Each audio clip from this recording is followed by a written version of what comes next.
Halo sedulur kabeh, piye kabare? Moga sehat terus ya. Kali ini aku akan membahas sebuah film berjudul The Witch Part 2, The Other One, yaitu lanjutan dari film The Witch Part 1 yang pernah kubahas sebelumnya. Jadi berhubung ceritanya masih saling berkaitan, monggo ditonton dulu untuk alur cerita The Witch Part 1 dengan klik link di atas atau di deskripsi. Kalau udah, skuilah, langsung aja kita masuk ke dalam filmnya.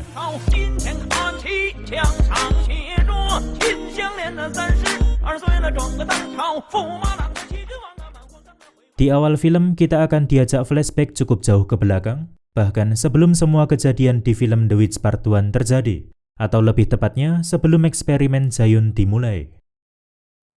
Suatu hari, diperlihatkan rombongan mahasiswa yang tengah mengikuti study tour menggunakan bus, di mana mereka semua tampak sangat bahagia, kecuali seorang wanita yang malah termenung karena sedang hamil akibat pergaulan bebas. Pada awalnya acara itu berjalan cukup lancar tanpa kendala apapun. Sampai suatu ketika, tiba-tiba bus keluar jalur lalu memasuki wilayah pertambangan, sehingga membuat para penumpang kebingungan. Rupanya, pemandu wisata dan sopir bus di sana berencana menculik wanita hamil tadi. Sedangkan puluhan mahasiswa lainnya dibuat tak sadarkan diri dengan gas beracun, kemudian dibuang ke sebuah jurang agar terlihat seperti mengalami kecelakaan. Ketika terbangun, wanita hamil ini langsung disambut oleh dokter baik serta saudara kembarnya. Di sini ia diberitahu jika anak di dalam kandungannya pun kembar. 쌍둥이가 되는 거죠. Namun dirinya juga dibuat kaget karena kedua anaknya itu akan dijadikan objek eksperimen. Nah, dari sinilah lanjutan film The Witch Part 1 baru benar-benar dimulai. The Witch Part 2, The Other One. Tampak suatu kelompok misterius bernama Black Team sedang memporak-porandakan sebuah laboratorium milik Dr. Baik serta membantai semua objek eksperimen di sana.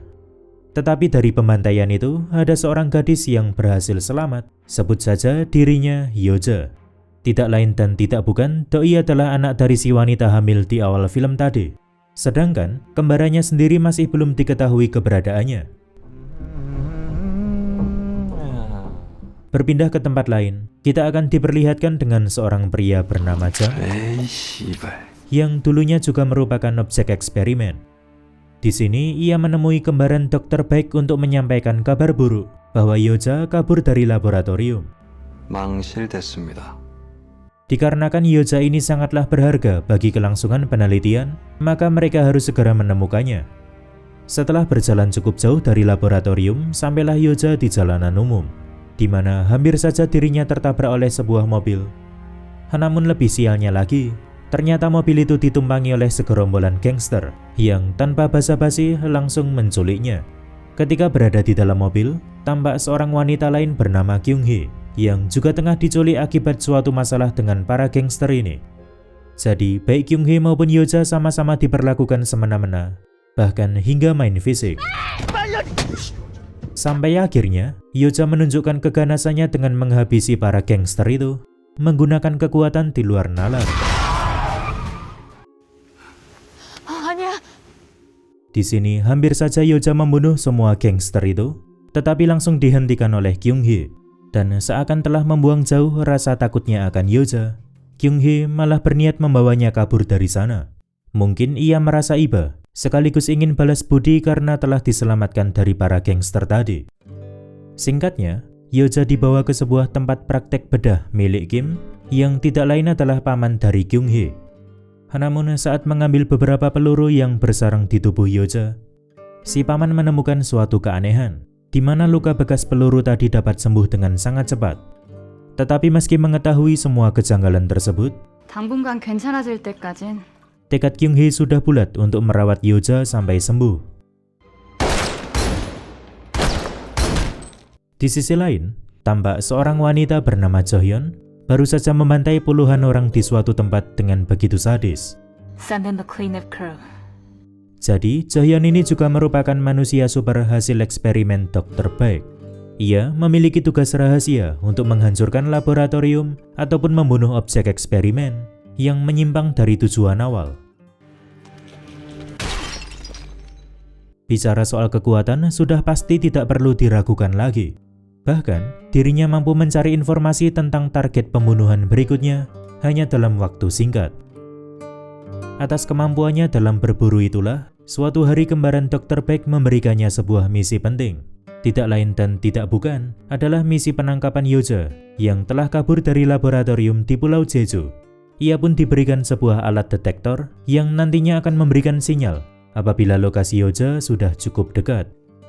Dengan didampingi oleh partnernya, yaitu seorang bule bernama Mark, mereka pun hendak menyusuri Pulau Jeju karena kemungkinan besar Yoja masih berada di pulau itu.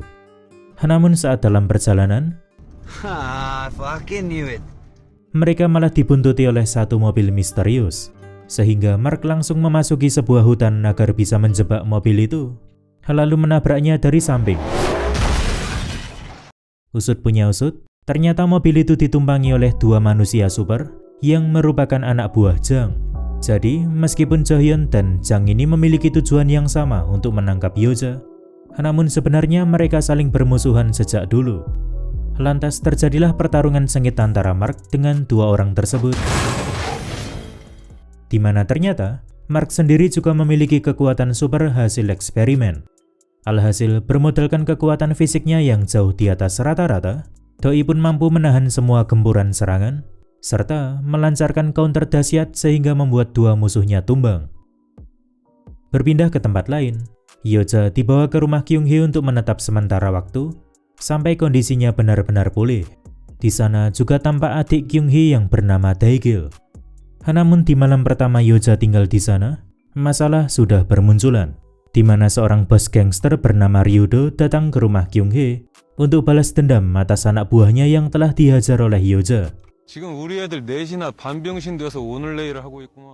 Selain itu juga terungkap apabila Ryudo ini hendak membeli tanah peternakan warisan ayah Kyung-hee secara paksa. Itulah mengapa ia selalu mengirimkan anak buahnya untuk mengusik Kyung-hee. 시세보다 더 쳐주잖아.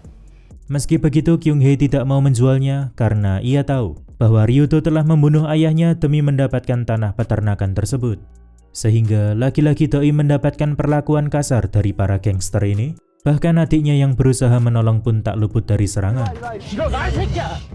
Sampai akhirnya, Yoja datang ke lokasi keributan dan tanpa babi bu langsung menghajar satu persatu gangster itu. Saking kuatnya, jangankan manusia, mobil pun dapat ditendang sampai terguling. Di sini hampir saja Yoja membunuh Ryudo, namun langsung dihentikan oleh Kyung-hee. Tampaknya ia masih memiliki rasa belas kasih untuk mengampuni Ryudo, tapi dirinya juga mengingatkan agar jangan berani datang lagi ke rumahnya. Usai kejadian cukup menegangkan tadi, Dae-gil merasa kagum dengan kemampuan Yoja. Bukannya takut, ia malah ingin mempunyai hubungan lebih dekat dengannya. 영화에 나오는 그런 거잖아 지금. Keesokan harinya, diperlihatkan 4 manusia super yang merupakan hasil eksperimen dari laboratorium di Shanghai, Cina, tengah memburu Yoja. Tidak lain, mereka ini adalah Black Team yang menyerang laboratorium di awal film tadi. Mungkin pada saat itu mereka berpikir telah berhasil membunuh Yoja, tapi kenyataannya diketahui Yoja masih hidup sampai sekarang. Bisa disimpulkan jika sampai saat ini ada 3 pihak yang mengincar Yoja. Di antaranya adalah Black Team, Jaehyun, serta Jang, di mana pastinya akan terjadi pertempuran besar ke depannya karena mereka ini saling bermusuhan satu sama lain. Setelah mengetahui keberadaan Yoja saat ini, suatu malam Jaehyun menemui Kyung-hee untuk memberikan sebuah peringatan tentang betapa bahayanya Yoja yang bukanlah manusia biasa. Ia pun meminta bantuan Kyung-hee untuk menangkap Yoja demi keamanan dan keselamatan bersama. Sementara di tempat lain, tampak anak buah Ryudo dibantai dengan cukup sadis oleh Black Team. Jadi, tujuan Black Team datang ke sana adalah ingin mengajak bekerja sama menemukan Yoja, karena mereka tahu bahwa sebelumnya Ryudo pernah bertemu Yoja. Mau tidak mau, Ryudo menerima tawaran itu daripada dirinya dibunuh. Lagi pula ini akan menjadi kesempatan untuk merebut tanah warisan ayah Kyung-hee. Di sisi lain, Dae-gil sudah mulai dekat dengan Yoja. Bahkan Yoja yang tadinya jarang bicara, kali ini mau ngobrol dari hati ke hati. Ia pun tak segan-segan menunjukkan kemampuan telekinesis, yaitu mengangkat benda-benda di sekitar tanpa sentuhan. Singkat cerita, malam sudah semakin larut. Kyung-hee pun sampai di rumah dan bersiap mengeksekusi rencananya bersama Jo-hyun. Jadi pada akhirnya ia bersedia membantu Jo-hyun setelah melihat suatu video terkait betapa kejamnya Yeoja. Namun di satu sisi, ia juga merasa bimbang akan keputusan ini, karena mau bagaimanapun Yeoja pernah menyelamatkannya dari para gangster. Sementara itu anggota tim Jo-hyun tengah mempersiapkan beberapa alat tempur, termasuk seorang anggota tambahan bernama Si-jin yang nantinya bertugas melepaskan rudal ke arah Yeoja. Tetapi di tengah persiapan ini, tanpa disangka-sangka, rombongan Black Team serta gangster Ryudo datang ke rumah Kyung-hee. 도망쳐 빨리. Seketika itu juga Kyung-hee langsung keluar rumah demi menghadang para gangster, sedangkan Dae-gil meminta Yeoja segera kabur dari sana 저까지만 가면 큰 길이거든? karena ada banyak pihak yang memburunya, di mana ternyata Kyung-hee telah berubah pikiran dengan membiarkan Yeoja melarikan diri. Namun tiba-tiba kondisi menjadi tak terkendali saat Ryudo melepaskan tembakan ke arah Kyung-hee. Kemudian disusul oleh tembakan rudal dari Si-jin ke arah Yeoja yang sedang berdiri sendirian di atap. Seakan tak mau ketinggalan dalam pertikaian ini, salah seorang anggota Black Team yang sebut saja Shin langsung menyerang Si-jin di atas sana. Pertarungan itu pun berlangsung cukup sengit, tapi pada akhirnya Si-jin dapat dibuat terjatuh. Setelah itu lehernya digorok menggunakan pisau. Kembali ke halaman peternakan, tampak Ryudo telah bersiap membunuh Dae-gil. Lalu saat ia hendak melepaskan tembakan, tiba-tiba dirinya malah ditembak lebih dulu oleh Jo-hyun. Intinya, di sini Jo-hyun memperingatkan semua gangster di sana agar tidak ikut campur urusan para manusia super. Dan salah seorang anggota Black Team pun merespon peringatan itu dengan menghancurkan pagar kayu di belakangnya sampai berkeping-keping, kemudian dihempaskan ke tubuh para gangster tersebut. Usai pembantaian para gangster ini, terjadilah pertempuran antara tim Jo-hyun melawan 3 anggota Black Team di sana. Meskipun sudah dibekali berbagai macam senjata mumpuni, Jo-hyun serta Mark sangat kesulitan mengenai 3 orang itu. Hingga suatu ketika, Jo-hyun sempat tersudut oleh seorang musuh yang menusukkan pisau padanya secara brutal. Tetapi ia mampu membalikkan keadaan dengan menembak kepalanya sampai modar. Sialnya masalah belum berhenti sampai di situ. Dalam kondisi kurang menguntungkan ini, Jo-hyun masih harus melindungi Dae-gil yang akan ditembak oleh Ryudo. Namun sayang sekali usahanya sia-sia, di mana peluru itu tetap tembus ke tubuh Dae-gil. Sementara itu di tempat lain, Yeoja yang telah sadar langsung melancarkan serangan pada Shin. Awalnya, Shin sangat percaya diri dapat mengalahkan Yeoja, tapi perkiraan itu salah besar. Kecepatannya masih belum cukup mengimbangi gerakan Yeoja yang dengan sangat santai menusuk kepalanya. Di sisi lain, keadaan kurang menguntungkan masih menimpa tim Jo-hyun, di mana Mark serta Jo-hyun sendiri dihajar habis-habisan oleh 2 anggota Black Team yang tersisa, sebut saja Lee dan Moon. Bahkan di suatu kesempatan, tubuh Jo-hyun pun ditusuk berulang kali, sehingga membuatnya langsung sekarat. Nah, di tengah perseteruan yang cukup sengit ini, tiba-tiba datanglah Yeoja. Namun bagaikan pahlawan di siang bolong, dirinya baru datang ketika sudah ada banyak orang meninggal, termasuk Kyung-hee serta Dae-gil. Bahkan Lee juga sempat meledeknya. Sampai akhirnya, kedua orang ini dihajar tanpa ampun, sampai tak mampu melancarkan serangan balik sedikit pun.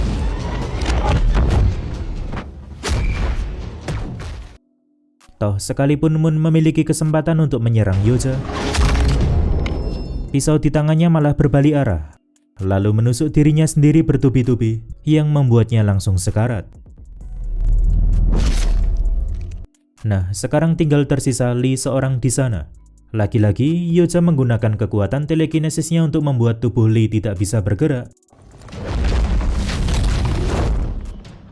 Dan sama dengan teknik Black Team saat menumpas para gangster tadi, di sini Yeoja menghancurkan bebatuan di sana menjadi berkeping-keping, lalu membuat pusaran batu di sekitar Lee. Alhasil, tanpa membutuhkan waktu lama, tubuh Lee pun dibuat tergerus hingga tak tersisa sama sekali. Tak ketinggalan, Hyoja juga menginjak-injak tubuh Ryudo sampai remuk karena telah membunuh Kyung-hee serta Dae-gil. Setelah semua kekacauan yang terjadi, kondisi Moon sudah benar-benar tersudut. Kemudian tanpa disangka-sangka, muncul sebuah mobil yang ternyata ditumpangi oleh Jaehyun, alias tokoh utama di film The Witch Part 1. Dan kemunculannya ini pun sekaligus mengungkap beberapa kebenaran. Usut punya usut, ternyata Jaehyun ini adalah kembaran Hyoja, di mana mereka berdua lahir dari rahim yang sama, tidak lain adalah si wanita hamil di awal film tadi. Jadi, selama ini Jaehyun juga terus berusaha menemukan Hyoja, namun tak kunjung membuahkan hasil. Sampai suatu ketika ia meminta bantuan pada Black Team untuk mencarinya, tetapi seiring berjalannya waktu, Black Team malah memiliki tujuan lain, yaitu membunuh Hyoja. Sehingga pada akhirnya Jaehyun langsung membunuh Moon tanpa ampun. 내 동생이 그럴 리가 없는데. Intinya, Jaehyun ingin mengajak Hyoja untuk mencari ibu mereka yang sekarang entah di mana. Dan dari perkataan itulah, terjadi pembicaraan yang cukup emosional di antara mereka. Lalu ketika Hyoja sedang meratapi nasib keluarga barunya, yaitu Kyung-hee serta Dae-gil, tiba-tiba Jaehyun membiusnya dari belakang agar bisa membawanya pergi dari sana. Tak berselang lama setelah kepergian Jaehyun, seketika Mark serta Jaehyun terbangun. Karena sebelumnya mereka cuma pura-pura meninggal demi menghindari perseteruan dengan Hyoja yang tampak sangat menggila. Kemudian tanpa disangka-sangka, ternyata Jang juga berada di tempat itu sejak awal pertempuran, di mana ia hanya menyaksikan pertempuran di sana tanpa ikut terlibat. Di akhir film, tampak kembaran Dr. Baek sudah tahu jika Jaehyun serta Hyoja akan mencari ibu mereka yang sebenarnya memang masih hidup sampai sekarang. Tetapi si ibu ditempatkan pada sebuah laboratorium yang entah di mana.